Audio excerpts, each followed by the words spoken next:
Hugo Hamilton, how are you? How are you? Greetings from Very well, New York. and you? I'm great. Greetings from New York to Berlin. Thank you, and greetings back.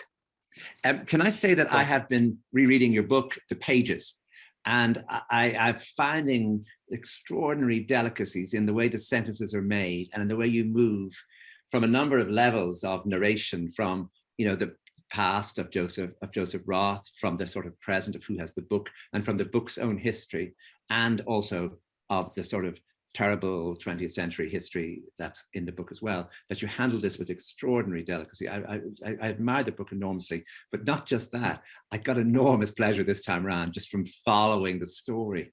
I wonder if you could start by telling us, since you're in Berlin, describing for us the monument to the burning of the books in 1933 that is now in Berlin, and just what it looks like. Well, yes, it's an extraordinarily simple monument, which is actually built into the ground. And you stand there and you see a glass plate. And you can actually stand on this glass plate, and underneath you, you see these empty white shelves. It's a sort of room full of empty white shelves underneath a glass window. And beside it, it has this very famous phrase by about, which connects the killing of people with the killing of books. Like wherever books are burned, they will end up burning people. That's the famous phrase by Heinrich Heine, the German poet. And it is an extraordinary monument because it not only reminds us of the past, but also of the present, how democracy has to be defended every day, and the injustices and human rights issues we have to defend as we speak. The story is told, as I said, with great delicacy, and I was describing levels of the different levels in the novel. But there's one other level that I didn't mention, and I just want to read you a paragraph top of page 63 of the book. And anyway, this is, we're talking about Nazi Germany. The public has been taken in by a new kind of impartial reporting in the media that gives falsehood equal billing. The balanced view. This is the era of distortion, when everything can be instantly refuted. A numbness has entered the vocabulary. All information has become unstable, as though everything contains the equal opposite. If something is said to be safe, then it must also be implied unsafe. The lie appeals to your fears. The truth is too much trouble. I wonder, as you were writing that paragraph, and indeed writing the book, was the shadow of the present of what's happening now overseeing the past that you're describing in the book? Absolutely. I think it's impossible to write about the past, particularly about the 1930s and the Nazi era, without some echoes falling in the contemporary world. And the opposite, in a way, goes as well. What we've witnessed over the last couple of years, with sort of autocratic voices being established and trying things out, as you would say, it can't help but sort of echo back to the 1930s. I mean, I remember my mother, my German mother, telling me about how she talked about the radio in the 1920s coming into the house. And suddenly you had this instrument in the house where Joseph Goebbels was coming in uninvited into your living room, and you couldn't shut him up. He was there barking away, and I have the feeling that nowadays you have virtually the same thing. The technology allows people like autocrats like Donald Trump and Orban and people like that to sit in your pocket, and you can't get rid of them. They're on your phone, and you're kind of helpless, like with this, you're this ready-made audience for these people barking. These people I call fire starters, because they're trying to, they make their name out of trouble, of destabilizing the world. Could you give us an account of your own background, which I think placed you in a unique position to write this book, as to who you are, where you're from, and talk to us about language and identity and being one of the speckled people, which is the name, which is the title of the first volume of your memoir, The Speckled People. Yeah, well, it's a story of a German woman, my mother, who came to Ireland after the Second World War, and married a very eccentric Irishman who wanted to bring forward the Irish language, the Gaelic language, and then outlawed the English language in the house. He set up these very sort of autocratic rules.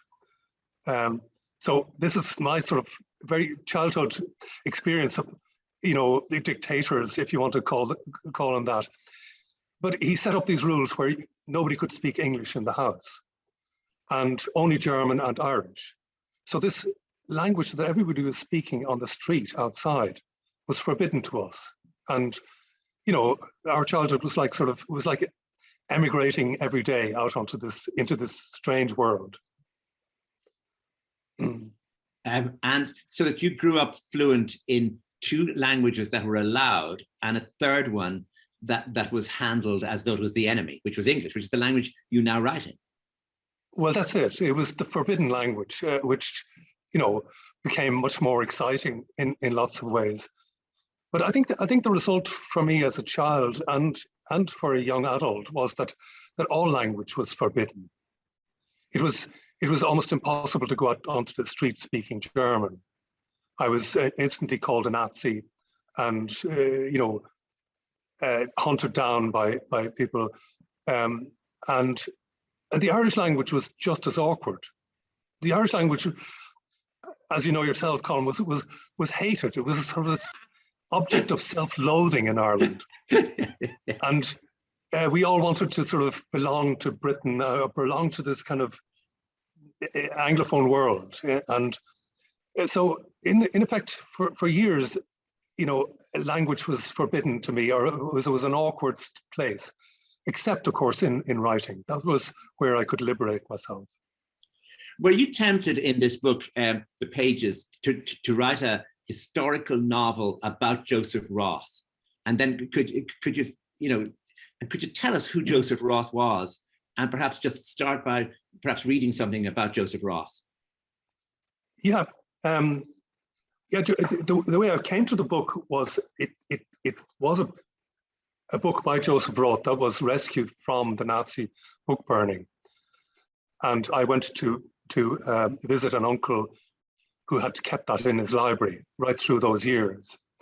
So I mean, it was an extraordinary sort of find for a novelist in a way to think of this book with sort of all these people's thumbprints on the book, and to then imagine it, and then of course an extension of that was to allow the book itself to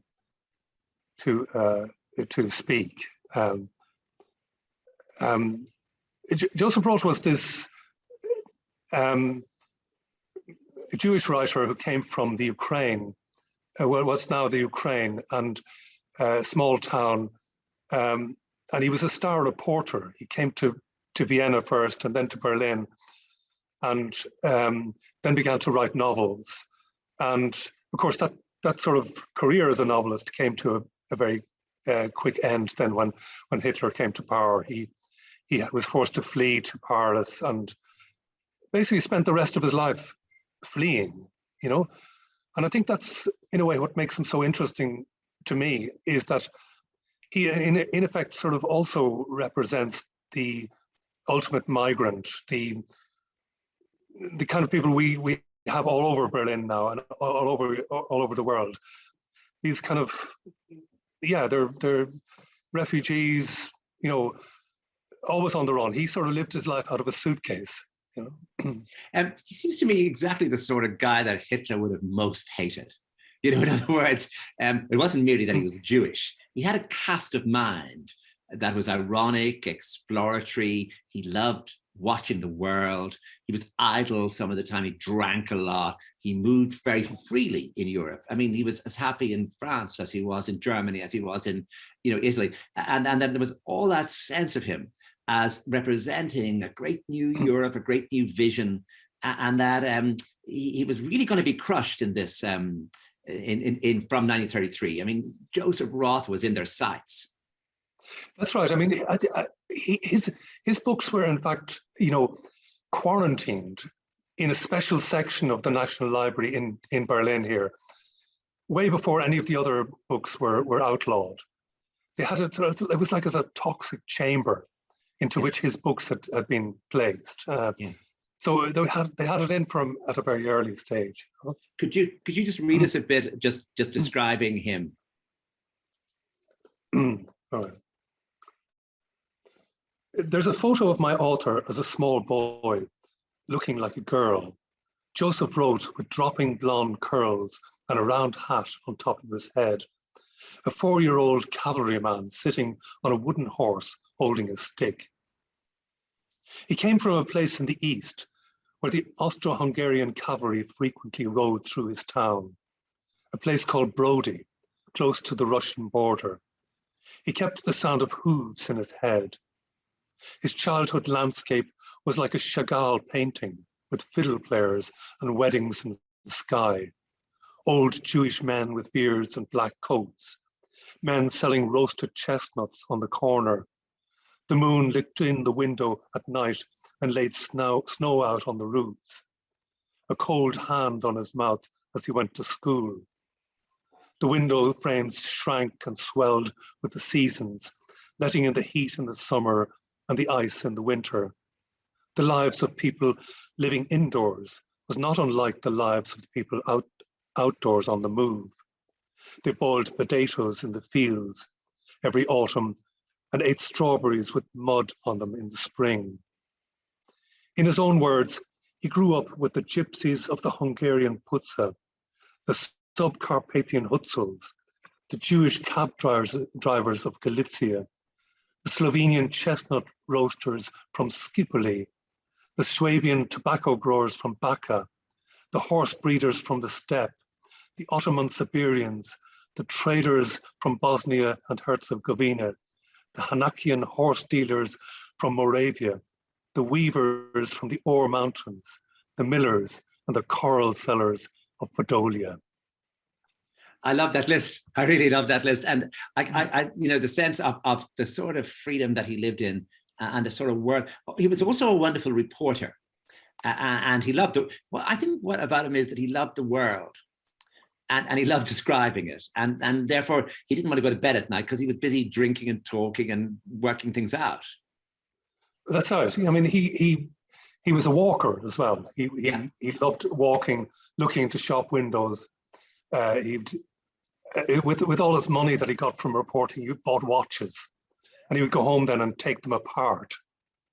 And he drove his partner, Frida Roth, crazy, not only with the sort of dismantling of watches, but also because he just couldn't settle. I mean, there was a famous moment where his publisher went to visit him in an apartment, and he found him walking up and down in his overcoat as if he was waiting for a train. So, and this gradually then, it took a huge toll on his wife, Frida Roth. Yeah, I mean, we'll come to that in a minute. I wanted to, now the problem you have is you want to write a novel about it. And in a way we have a big volume of the letters, we have his own books. So how do you intervene as a novelist in this? And I think this book of yours, The Pages, is a work of great subtlety in that you find a way, to tell the story from an angle, to come in from an almost comic angle, or at least one that's highly unexpected and totally absorbing for the reader. I think there's an element that's close to what Gunter Grass did with the Tin Drum. In other words, that instead of confronting things directly, he found a figure. He found a way to tell the story from someone who knew innocence, who saw things strangely from a particular angle. And I just wonder, do you have an issue? I mean, did you have thoughts about confronting this story the story, I mean, of the rise of Hitler and what Hitler did and the Holocaust, confronting it directly as a novelist, or finding that historians still have a lot of work to do on this. And therefore, as a novelist, you need to find a way into the story, to tell it from another side, to use all the tricks the novel has in order to, as it were, explore the undercurrents of the story. Yeah, that's a really interesting way of putting it. I mean, I hold with Max Seebauld's view that you cannot successfully write about the Holocaust directly. It's too grotesque. He found it too grotesque to actually tackle. So he found wonderful ways of getting around that in these looping narratives, where, and in a way that's what I was doing. I wanted a narrator who was not necessarily myself. I kind of disposed of the author, and allowed this kind of outer worldly narrator to become the witness of the century, and that he's possibly not unlike the child that I was narrating the Speckled People in my own Yes. He's outside the world. He understands it at an oblique angle, but it's also sort of a character in that world. Yes, that he's innocent and naive to some extent, but then suddenly begins to notice everything. And one learns to trust his eye, because his eye has not been contaminated, as it were, by vast amounts of cynicism or knowledge or experience. So you sort of trust it. Yes, exactly. I like that sort of a slight blindness in the narrator, where not everything is terribly clear, and the journey that this book has to make through the entire century is kind of one of blindness. It's a journey of discovery. The book itself has to examine its own past. It's examining the people that it belonged to. It's examining also this wonderful character of the barrel organ player that's contained within the book. And of course, like the present day, it's a witness to the present day. Hugo, we better tell people very clearly who this narrator is. Well, it's the novel. It's a novel by Joseph Roth called Rebellion. I should maybe just read that passage from the beginning. That'd be great. Just explaining to us where we are and who's talking. It's a weird point of view, but this is how it works. Here I am, stored inside a piece of hand luggage, being carried through the departure lounge at JFK Airport. The owner of the bag is a young woman by the name of Lena Knecht. She is getting on a flight to Europe, bringing me home, so to speak, back to Berlin, the city in which I was written, where it was first printed by a small publishing house almost 100 years ago in 1924, where I was rescued from the fire on the night of the book burning in May 1933, the city from which my author fled the day Hitler came to power. My homeless author, my restless refugee, itinerant, stateless writer on the run, living out of a suitcase, fleeing for his life. His name, Joseph Roth, the title, Rebellion. Great. So the novel is, the narrator of the novel is an object. It's a book. Now we have to remember that the book has a memory, and the book can observe things and notice things. For example, there's a passage where, I mean, I just love when the book meets other books, and you get the full humanization of the book, where, you know, he likes the company of his fellow books. We us books tend to stay out of live situations. We talk among ourselves in libraries at night.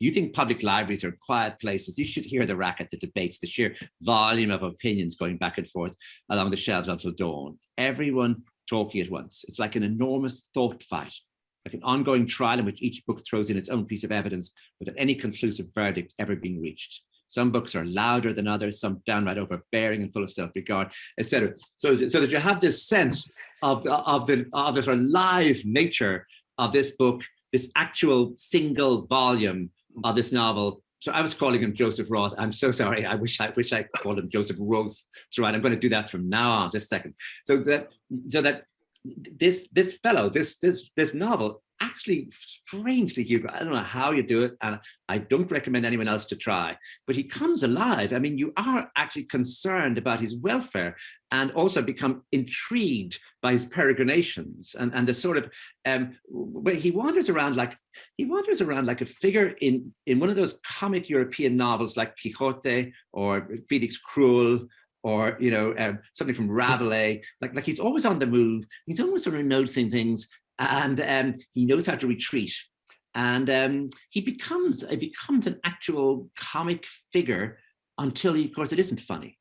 Sometimes he's funny, but then you realize the danger he's in, and also you realize he's setting up a notion of value, that what he represents is value, that argument at night in the library is actually called civilization, if you don't mind, and that it's vulnerable and that it's open to all sorts of aggression.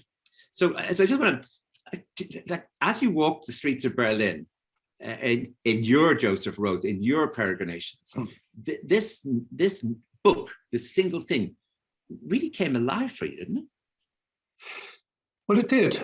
Yeah, I mean, I've always had the idea of sort of books as living things, I mean, they tell our stories, they hold memory, all of those things that we associate with human beings, and it was for me a wonderful sort of way of sort of bringing that forward and allowing this character of the book to just to be the day-to-day witness, and of course he has no control over other people in the living world. He has no control over himself. He was being carried around by this young woman. At some stage, her bag gets stolen, and so he gets dumped in Görlitzer Park next to a rubbish bin, and gets picked up by somebody else. And so that's sort of his life gets taken off, gets carried on in another direction. So in a way, he's a helpless witness to the world, but also kind of a very observant one who sort of constantly listens to the conversations that are going on around him, and it puts together the world that way. Could you tell us what happens? I mean, why is he not burned in 1933? He was handed over by a professor who owned the book and who taught at the university in Berlin, handed it to a student and for safekeeping, because it was known that Joseph Roth was on the blacklist. The student Nazis went around with a blacklist which had been compiled of all the different books. And it's strange that Franz Kafka, for example, didn't appear on the list because they didn't know about him yet. But Joseph Roth was there as sort of a blacklisted author. And they used to call him, call it asphalt literature. And so, could you just explain that asphalt literature? Well, it was this, new way of looking at reality, which it came to Goebbels' attention as the worst kind of literature, what really went against the Nazi ideology. Yeah. And the professor just hands it to a student, and the student goes out with the book under his overcoat, and that's how it actually was rescued in real life. But there were lots of people who. It's not the only book that was rescued. I mean, lots of books were picked up and kept. And initially, people thought it was a total shame to do this to books. It was only afterwards that the public in Germany really ran with the whole idea. And just tell us about Effie Breast. I've mispronounced that as well. Have I, Hugo? Have I said Effie Breast? Effie Breast. That's awful. Effie Breast. I'm going to say that again. Yeah. Tell us about Effie Breast. Effie Breast is this famous novel by Tom Fontana, a German novelist of the 19th century, and it's been filmed by Fassbinder and you know, become a bit like Madame Flaubert's book about Madame Bovary, in that same vein. But at some point, the student who was harboring this book decides to try and bring it back to the professor. And the only way he can do that and carry it through the city is to hide it within another book. So it's almost like a sort of a hidden key or something in a cutout version of Effie Breast. So in effect, like, there's another layer, if you like, where the Joseph Roth book hides under the cloak of Effie Breast. So that you're telling this story of, I mean, we're going to come to Lena in a minute, but you're telling this layered story, and one of the layers is the tragic life of Joseph Roth. And what's fascinating is what you do with that, because you don't make him necessarily only a victim, a pure victim of the Nazi regime. You give him an extraordinary amount of sort of felt life. He has his own sort of, let's say there's a badness in him, which you really allow to work. He's not an angel. Joseph Roth is not an angel. And so if you could just talk to us about, you know, what you know about these years, especially the years of his marriage, and the very tender way you deal with his marriage, and the fact that in some way or other, for certain periods in your book, he has survived the whole, that it isn't, that the Nazis are not the ones causing him the trouble. He's got his own troubles, but then of course they are. So that it moves from being a drama about a very torn fellow who's totally talented and utterly charming, and that his talent, his charm is in a way also torn, to being someone who's on the run from serious danger. But the marriage is beautifully done, Hugo. Oh, thank you. Yes, I mean, he was a rogue in a lot of ways. I mean, he mischievous, he would entertain people in cafes, and then would sit down at around 11 o'clock or so and begin to write his novels in tiny little handwriting with a glass of brandy beside him on the desk, while everybody was continuing talking about politics and that. And of course, he would leave his wife, Frida Roth, in a hotel bedroom, walking up and down, and she was lonely and didn't know what to do with herself. And I think it took this huge toll on her, and she became schizophrenic eventually. It had a huge breakdown at one point, and was then eventually committed in a psychiatric institution. He describes all this thing quite powerfully in his books, you know. And the extraordinary thing about, he loved her. He had other affairs with other women, other writers and that, but they all said he only loved one woman. And he would then, you know, in the Nazi years, actually cross Nazi Germany to go and see her in the mental asylum in Vienna. And it leads to really what I think is the most extraordinary tragic love story between them, where at one point he goes to visit her and she's in a padded cell and her hair is shorn and she's very unwell, but he still somehow thinks that he can rescue her with his love. And he goes and sleeps with her for the night in that padded cell on the recommendation of psychiatrists. And it's heartbreaking because, of course, there's no way that she can recover from her illness. But it's almost like this dream of recovery that he has. It's almost as though he's fictionalizing his own life at that point. You could have chosen any of his books And indeed, there are ones that are better known, or at least better known in English, than the one you have chosen.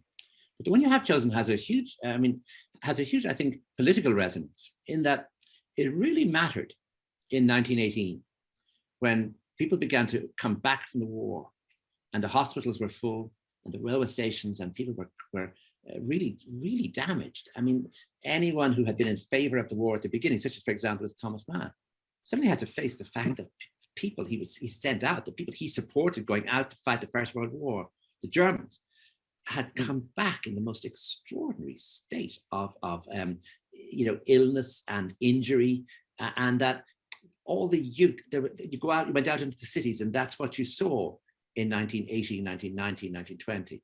And that dwelling on this, if you were Joseph Roth, dwelling on it, writing a novel about it, and writing a novel about how somebody with one leg gets through the next time, is a political act. It's talking about it's an anti-militaristic act, because you're talking about the damage war does to one individual.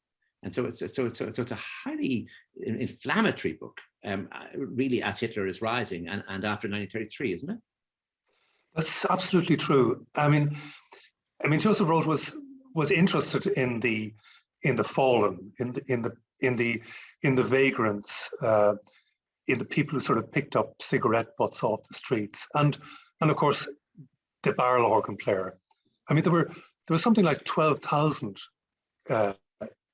musicians busking on the streets of Berlin at that time, and he took that figure of the barrel organ player, who had a license to play, and who actually had a great status after the war. Everybody with an war injury was regarded in some ways as a hero. He also carried a medal, which he would show when he was playing. And then, of course, this barrel organ player it goes onto a tram and experiences this racist attack.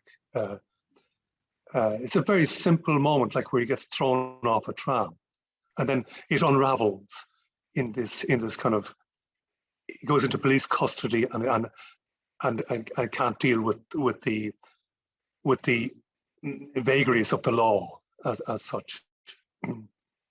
And so this novel, Rebellion, then, you chose that above the others. I mean, would it have? It is a sort of parable, the one, isn't it? It is a sort of that you watch this fellow who's slightly lucky and loved in that way, with his one leg, and he's slowly declining from one episode down. He loses his license. He loses his license, and it's quite significant. I mean, Joseph Roth just describes it quite naturally, but in a way, he's losing his entire. It's like losing his passport. It's losing his entire identity, and the world unravels for him at that point. It's very interesting to me that book was published in Berlin in 1924, and Kafka's book, The Trial, was only published in the year after that, and it's almost does what's being done in The Trial a year before it, you know.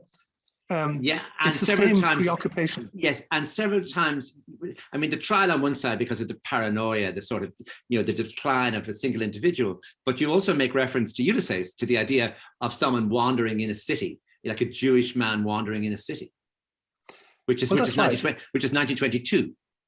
Exactly. I mean, these are the vagrants, the people that are living outside the world, never actually coming home, as the legend in the Greek legend would have it. Leopold Bloom comes home to kind of this story of his life that's fallen asunder, and the same goes for not only Rebellion but all of Joseph Roth's book. All the men are effectively left behind or kicked out by their women. They just become these classic vagrants. I think it's important, isn't it, that this book is actually set in the present. In other words, that this particular volume of this particular novel by Joseph Roth has survived until now. And under very difficult circumstances. I mean, it crosses the Atlantic, it misses the fire, it gets buried within Effie Briest, the Fontaine novel, incidentally, which Samuel Beckett was one of his favorite books. He loved Effie. And, that's right. He loved Effie, and gets buried within that book, you know, and it crosses the Atlantic. It's involved in a robbery, you know, and it gets sent back, you know, after the robbery. That there is an element, and I think it's done very delicately in the book, that this represents the survival somehow, despite all the problems, of some notion of civilization, some notion of the survival of the ironic in the literary tone, the survival of a story that might have been very uncomfortable for people to read in 1924, that stands for an awful lot of things that have prevailed despite all the dangers that came, and that is delicate, can be easily damaged. I mean, even the cover of your book suggests the way the pages can be damaged, but that you are actually talking about a very serious matter, which is the dangers to a book represent great dangers, and the way a book might prevail is also a sort of undercutting the idea of totalitarianism. Yes, that's to make, Colm, I think, because, you know, books were under threat and needed protectors at the time in Nazi Germany, but it's almost like they need protectors now as well.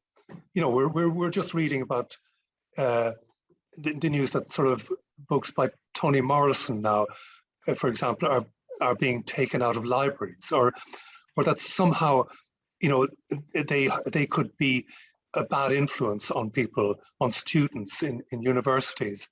You know, there are subtle ways in which democracy is being dismantled all the time, and literature, storytelling, all of the arts, I think, are the true battleground for the truth.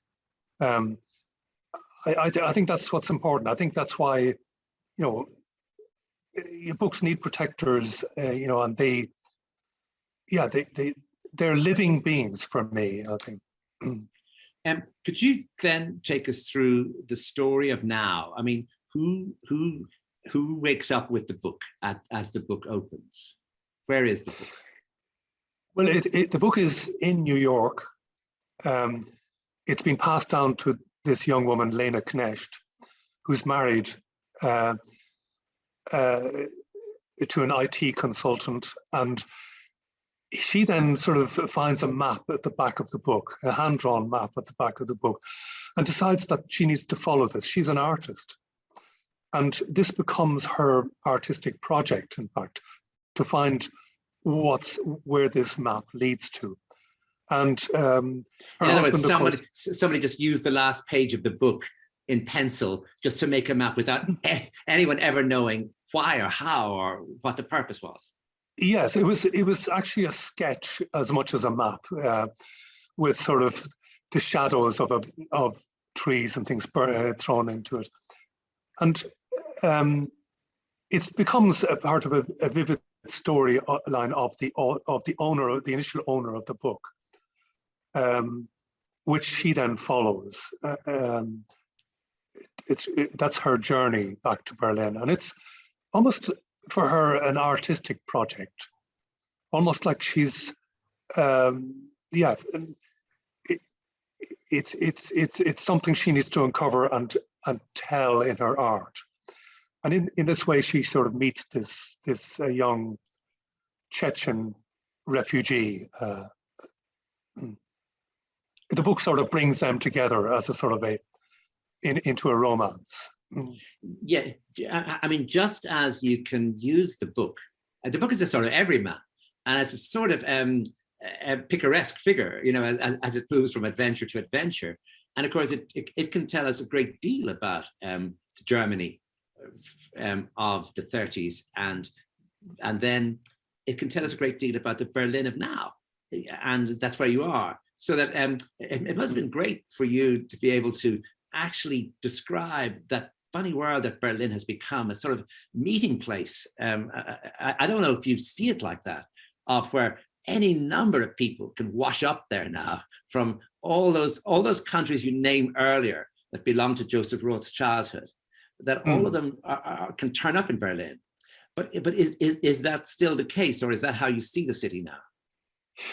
Yes, I mean, like when early on in the book, the book says, "What does time mean to a book?" Actually, time means nothing. You know, like one moment the book is in 1933, the next minute it's lying on a table in a Berlin apartment in the present day.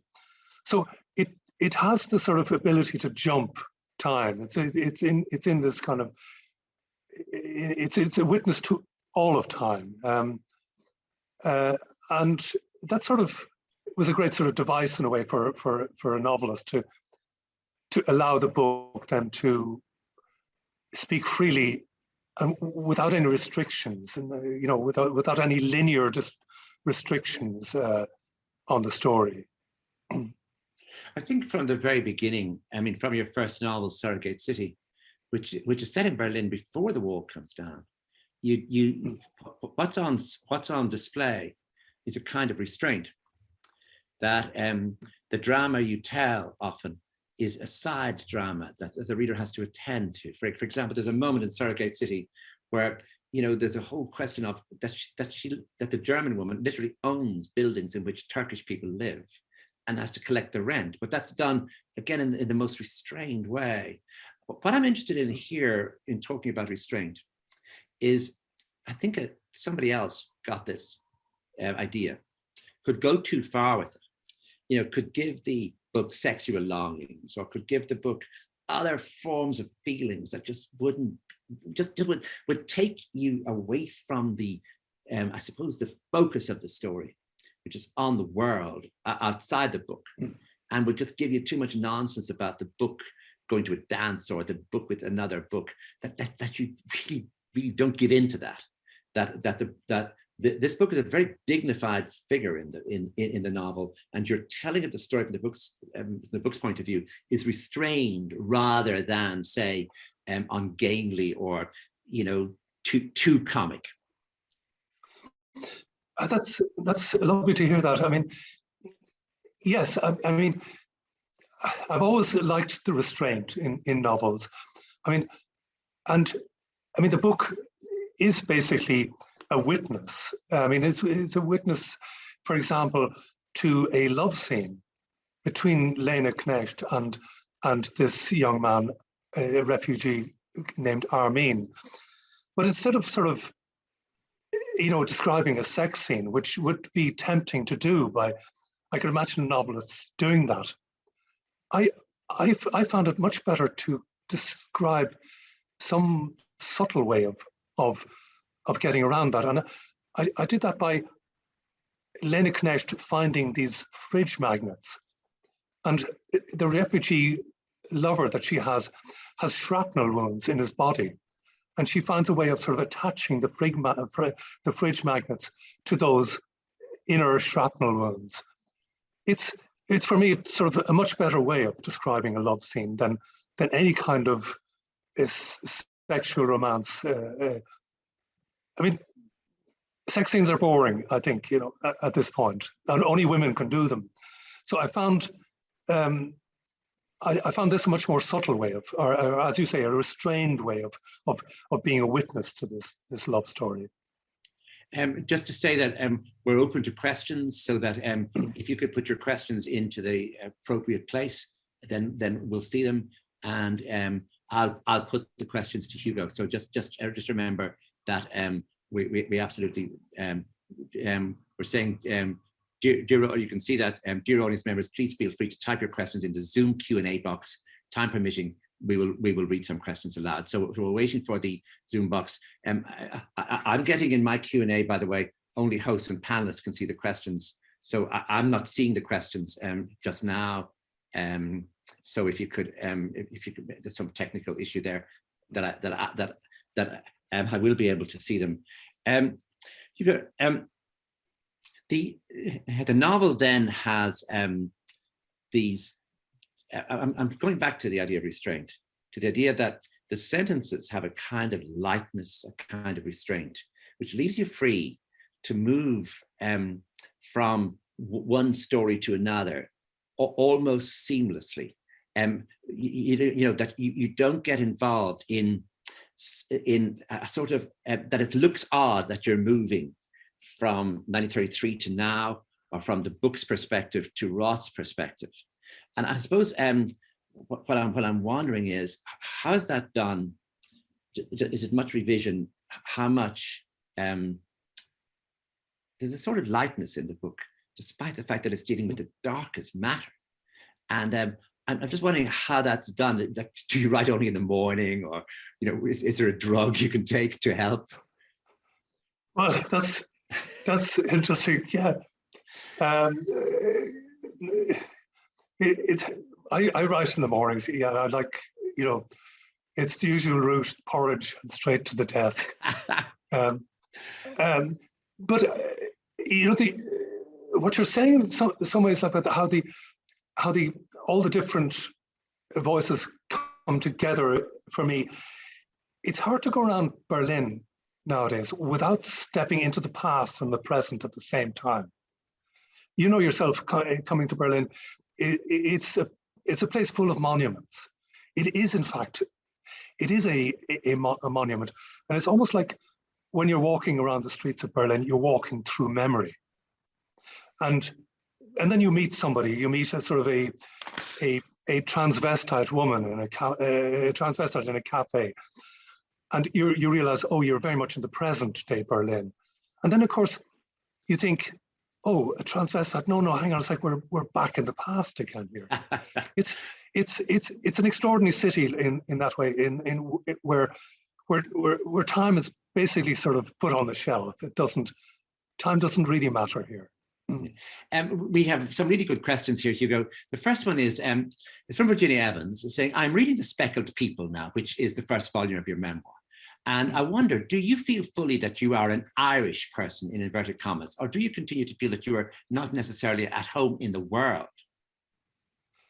Well, that's I think more true. Like I think I'm trying to be at home in lots of different places, and ending up sort of still with that sort of in-between vagrant a place in my mind, that I'm still the child in some ways. This migrant going from inside the house to the outside. But just to add to that, I mean, isn't the whole idea of Irishness really something that we must question? That we can't define, that it isn't easy to define. It isn't as though there's such a thing as a quintessential Irish person. No, I think my father had a very sort of a strict way of seeing Irish people as Irish speakers, and of course, Irish speakers, like Irish people sort of blossomed in the English language, as we know from all the writers. So I think sort of very often, I think it's been said before, like, but Irish is not something that comes to you when you're going abroad. Yeah. When you arrive in New York. Yeah. That's when you become Irish. Yeah, you see Tara from Holyhead. Yeah. That's right.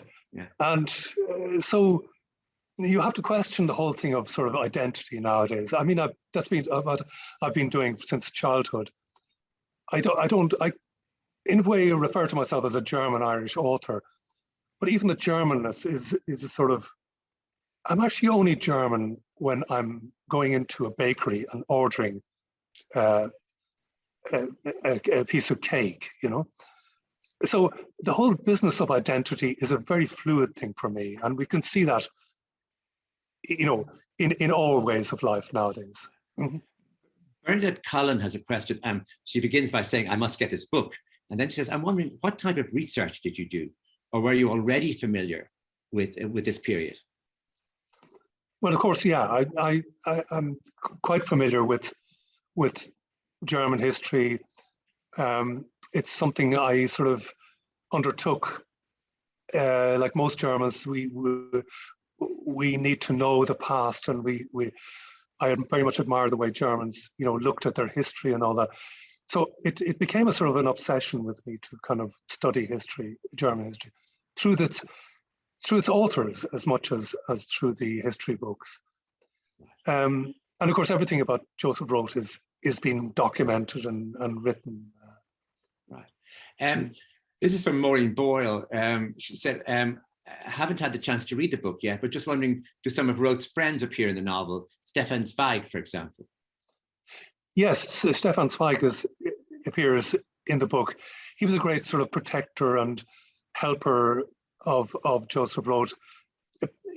Paid for him when he became destitute, and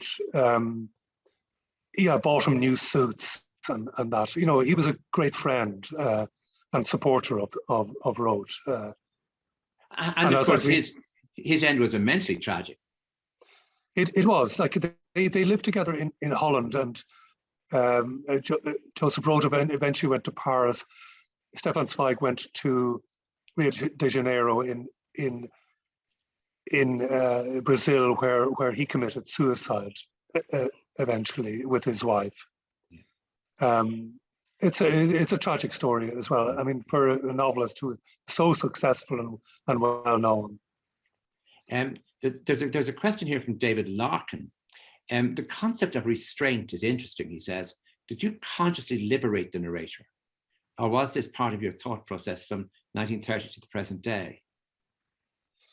Well, yes, that's a nice way of putting it. Like, I mean, I would feel I am liberating that book in some ways by bringing it back to life. I'm sort of, I as a novelist, I become its protector, and I'm safeguarding that book into the next 100 years, hopefully. Hopefully, Joseph Roth will still read then. Yeah, there's a question from Kay Moore that we might answer on the chat or something. She's asking, when will this be posted? Where will this be posted? On YouTube, please, or under what title? We'll work that out. Kay will let you know. Also, did the author? This is a great question. Did the author find a similarity between the Wandering Irishman and the Wandering? I suppose she means the Wandering Jew. Both hated but great. That's good. A good point. I certainly make that connection. I mean, Ulysses and Leopold Bloom is a very formative figure in every novelist's life in Ireland, along with those kind of characters like the boy and the tin drum and these vagrant road characters. And I think it sort of speaks about my biography as well, that I am obsessed with the migrant, the person who isn't at home. I think they find their way into all my novels in some form or other. Bernard Cullen's asking, what are your thoughts on John le Carré, especially his The Spy Who Came In From the Cold, which is her favorite of all his books? Do you read le Carré? I have read him. He's an intriguing writer as well, I think. And it's so sorry to see him go recently. It's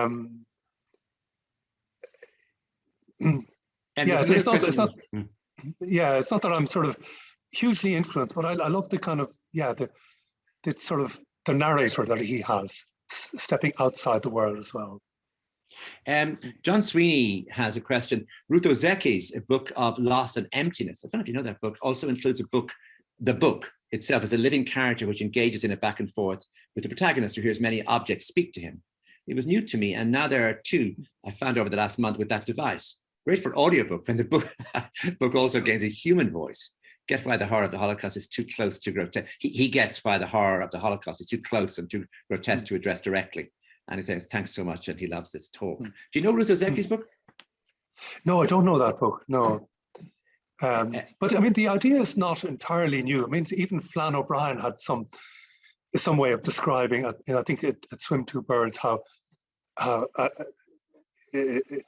novelist becomes a dictator of some sort, like, ruling the world.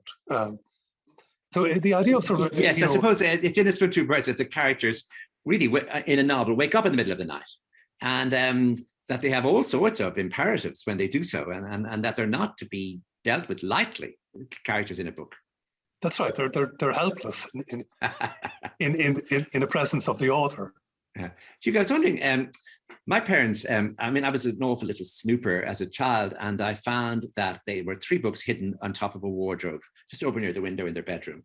I don't know why I was going around the top of the wardrobe, but I was. And I found John Updike's Couples. I found Edna O'Brien's The Country Girls, and I found John McGahern's The Dark, 3 books that were banned under our censorship laws, which were reformed around 1967, 68.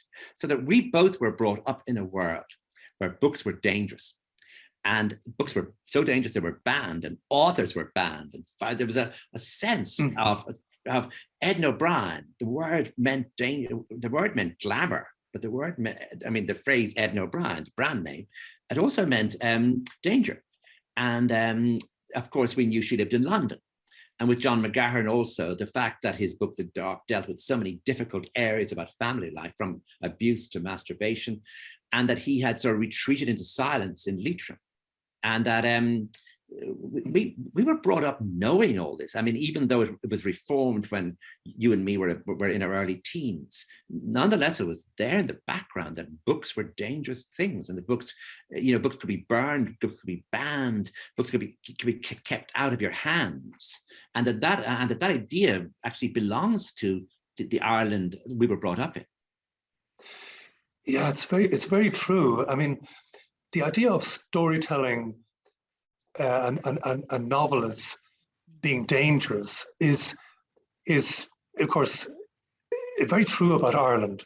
I mean, the Irish people are the greatest storytellers in the world, but very often nothing is being said. And these people like John McGahern and Edna O'Brien were the courageous types who actually told the true story of Ireland in their novels. And it was very difficult for Irish people to take at that time. I mean, I sometimes think, you know, Ireland needed a bit of prosperity before it could sort of face up to the truth. In those years that we grew up in Ireland, the truth was sort of a very slippery thing. It wasn't to be told the way John McGahern did, or Edna O'Brien. There's another novel I was thinking about when I was reading your book, is a novel called The Good Soldier Spike. Does that mean anything to you? Am I mispronouncing it? Spike, no, that's yeah, it's also a book I loved. This character who kind of, yeah, who is not completely aware of what he's doing either, and wanders through the world in a sort of calamitous way, and it is almost like same kind of witness to history as well. And what about The Tin Drum? Well, The Tin Drum was sort of an extraordinary book for me to find, and I think it sort of also shaped the way I eventually told my own story in The Speckled People. This idea of sort of a naive drummer boy,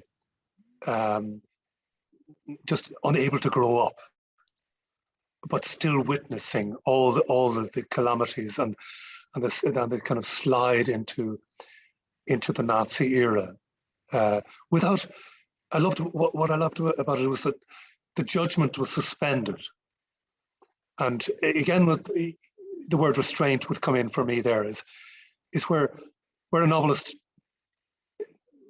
it doesn't make the judgments himself or herself, but allows some kind of, you know, a slightly dysfunctional character or a blinded character to make those observations. Do you remember? I mean, one of the great things about getting old is you can keep saying, "Do you remember?" And things that were really quite long ago seem to me very recent. Do you remember we both met Gunter Grass in Dublin in, I would think, 91? That's right. I do. Do you remember that? Yeah, you interviewed him, didn't you? Well, I tried, but you were there. I mean, we met him, and do you remember that he was on a crusade? And the crusade was he was opposed to German reunification. He thought it would create a sort of monolith in Europe, and that it would be a mistake. And Germany being Germany, the Goethe Institute, which is funded by the German taxpayer, decided that since this view wasn't being heard, it was completely against all government policy. He must be brought out. He must be sponsored by the government. Gunter Grass must be brought to the European cities to express his dissidence, his dislike for what the government was doing, which I thought was a great. The Irish government wouldn't try. You wouldn't get the American government. You can just imagine. But the German government decided this was important, and important enough that he should be brought to Dublin and he should speak vehemently and passionately against reunification. Do you remember that? Yeah, oh, I do. And he was very central. I mean, leaders would listen to him. They, it's not often that you would think a prime minister or a Taoiseach or something would actually invite authors to come to his house and listen to what they think. This was a very common practice in Germany. They listened to Heinrich Böll and other people to get a sense of what the cultural view was of the world. And I remember Gunter Grass making that point very strongly. I remember also being asked about the rise of neo-Nazism and those kind of right-wing voices. And I remember him saying quite clearly, no, Germany is too secure for that. That's not going to happen again. And I thought that was a great comfort to hear them say that at the time. But I'm not sure it's sort of something he kept, he would still have, said later on in his life. Yes, I think it was terribly important at that time. I remember Hans Magnus Enzensberger, who was another sort of serious figure in German culture as a writer and poet, that he really clearly said, don't talk to me about Nazis coming back. Don't give me that. This is a great democracy. This is a secure place. This is not going to happen. Don't worry about that now when we're talking about reunification. That is not the point. You're missing the point. And I have to say that both, that they spoke very vehemently about this. But I mean, the danger now comes from Hungary. I mean, what's happened to Hungary, which I was in Hungary in 1990, 91. It just seemed like it was going to, I hesitate to say, but open like a flower. In other words, it was going to really embrace freedom and democracy and Europe and all forms of tolerance. And then look, I mean, it's so shocking, isn't it? It is. And it's a proof that democracy is actually a very sort of porous, open-ended concept, and it's easy to tear it down. I mean, there are people everywhere dismantling democracy, trying to cancel people's votes, for example, and keep people out of the polling stations. I mean, but I think ultimately where democracy counts most is actually in the truth and how we tell the truth. And that's why I think novelists, artists, musicians, these are the important voices in the world nowadays. And I mean, there's a question from Saskia Hamilton here. It's just saying, along the lines of John Sweeney's question about the horror being too close, and David Larkin's words about restraint, quoting the Polish poet Miłosz, saying that dryness and restraint were important to him when writing in the 50s and approaching the subject of the horrors, dryness and restraint, that he didn't want to pour more heat on heat. Now, I think this is a really great question. Can you speak of this in the ingenious sideways approach to that history, the book, A Squash Mosquito in its pages, the old typeface. In other words, that your own book, The Pages, is actually setting up a sort of model tonally by being restrained, by moving at things from the side, by being ironic, by being subtle, humorous, and then dead serious. That you are actually involved in creating a sort of paradigm for how proper thinking might be done, and for how, in a way, proper citizenship might be, organized. That there is something about the very tone of your book by not putting heat on heat, like not giving us violence, not overdoing the set scenes, for example, in Nazi Germany, that there's a sort of wryness and openness and irony, and that you're playing with those things, obviously with a long literary tradition you're using, but you're also, I think, playing with them as a way of showing how thinking might be done in the world, and that matters enormously to you, and you're finding a literary tone for this. Yeah, I think that's absolutely right. I mean, I love that expression, heat on heat. I mean, we're seeing too much of that heat on heat at the moment. There's lots of people with sort of strident voices all over the place, and it's easy to kind of catch the attention, particularly on social media. I think it's much more successful for me as a novelist to allow the readers to kind of see that in a much more subtle way. I mean, what's the use in saying like fascism is on the rise again? That's only scaring people, and however true it might be, and however sort of these what Fintan O'Toole calls, sort of small steps in fascism, or people trying it out. I mean, there's no point in having this kind of strident, shrill voice, trying to kind of scare people into thinking a particular way. I think a novelist's much more successful by subtly putting out a story that a reader can enter into and make that judgment for themselves. And I have to say that this novel, The Pages, I think is an example of the novel form. Isn't it true? It's an example of the novel form at its most open, showing just how much you can do in a novel, how many layers you can put in, and how much you can work by implication, and that the novel itself, The Pages, is a sort of tribute to the form, is a tribute to its tradition. Well, that's kind of you to say that. I mean, I sometimes think the novel is much more in the European tradition. It doesn't follow the direct linear approach that is so well known in the Anglophone world. I mean, I'm thinking of a novel called Flights by Olga Tokarczuk. It's a wonderful novel. There's absolutely no plot in it. I mean, it's all just a series of stories and events describing migrancy and people on the move. And it's that kind of a novel that I think Europeans and Germans find very attractive. They're not sort of caught up in the plot. Yes. People's lives are enough plot. And families are enough plot, Yes, we all have our plots and novels. Right. Novels are. So I just want to, Hugo, I want to thank you very much for coming and doing this, but I want to thank you even more for writing the book, which has given me an immense amount of pleasure. And again, thank you very much, and thank you for the Heyman Center at Columbia University for organising this.